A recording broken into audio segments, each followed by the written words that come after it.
Hello and welcome to another game of Northgard. This time we're playing Ragnarok on extreme hostility and we're again doing a one-tile playthrough. This time we're going with the Huggin and Muggin Raven clan. I know it's not pronounced that way, but I'm doing it anyway. Okay, so this time we're again doing the same thing as we did with the Goat clan. We're not going to scout, we're not even going to build a house, we're just going to wait for the woodcutter's lodge to be finished. Then we're going to do the same thing with the harbor, except this one is even better than with the goat clan. And this time we don't have a goat facility to make us food, so instead we're going to actually go with the house, and it's going to pay off splendidly because of how good the harbor is. So we're going to place the harbor right here. Get a woodcutter, wait until we get about 5 pulp, or just even now, and then we're going to place a house. Then we're going to go with the guard tower, and I'm going to make this video short because it's almost identical with the sheep clan, but it's also almost identical with any clan, because if you can win on this difficulty with one tile as the raven, you will also win it on one tile with any difficulty with any clan, and it's going to be essentially the same. So this is simply going to be a little bit of a proof of concept and not much more. So let's cut this video short and see what we can get to in the next scene. Okay, so now we have a little bit more people in here because we've got a house. And we have actually got our first lore, which is negotiators. This is a raven-specific lore, so it helps out not just with getting extra crowns, but also with getting a free lighthouse. So you can build it for free, and you can already start having a trade route. This will help with getting some more population. It of course also helps with getting our trade victory. So in this case you'll probably actually be finished sooner than with the goat clan, even on normal difficulty, simply because of the economic tech tree that this clan is geared towards. Also with the shipbuilding clan, which will be even more money, even with these happiness, because you're going to get more people thanks to the lore, the recruits lore ability. So yeah, again, that's it. You'll probably have 2 feasts in the first year, maybe 1. Everything should be possible, and it's the same thing as with any other playthrough. Okay, so our first winter is here. We have everything essentially on positive once we get this tower built up again. The wolves are coming from this side, so I've placed the tower a little bit towards the edge of this next tile, as well as a little bit towards the edge of this next tile, because there are actually dark elves on this map. So it's nicer to have your defense tower a little bit more centralized than on simply one edge. But it's not a big problem. We just have 3 wounded people, but again, everything is in the positive. We do only have 1 harborer or sailor here. So we're not very high on crowns, but we're actually still gaining our victory condition, even though it's winter, and we've had another feast during winter. So there's no reason why you shouldn't be able to really win any AI game on one tile.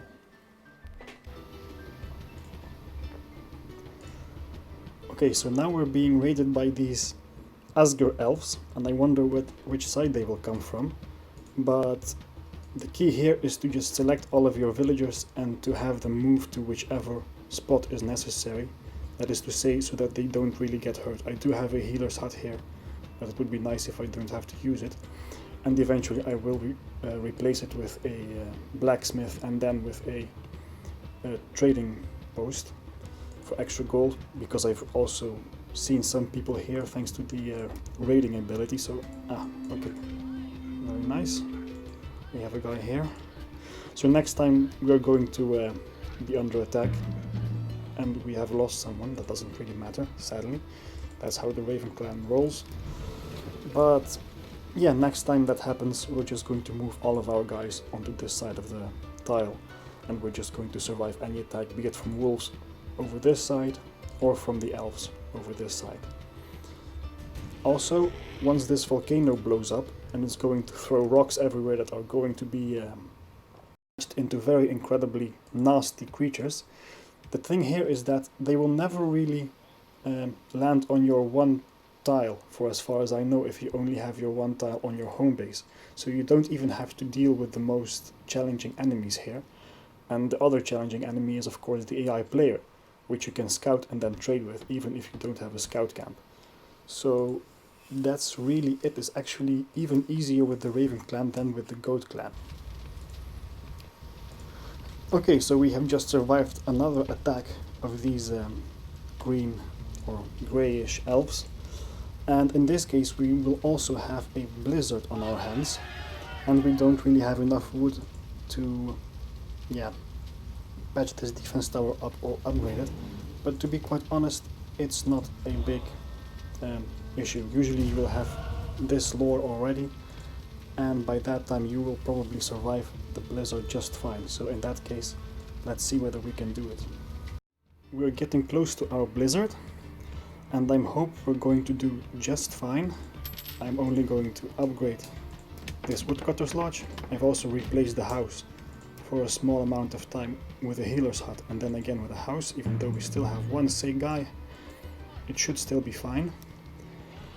Even though you won't always have this Freya's blessing tech to survive a blizzard, you'll probably and most likely still be fine, because you will have some supply of food, supply of wood, and most usually a lot of gold, so you will be able to buy either of those things.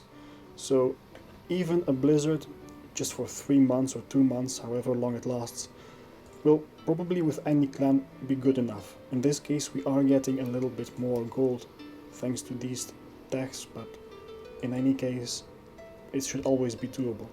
And as a matter of fact, this is actually the only way I could win a Ragnarok extreme hostility scenario, because any other way I do it really, well, except for maybe a little bit of expansion, I usually expand too fast. I usually encounter hostile AI that will attack me. So in this case it's actually a pretty good lesson of how you can still explore a little bit, of how you can micromanage things.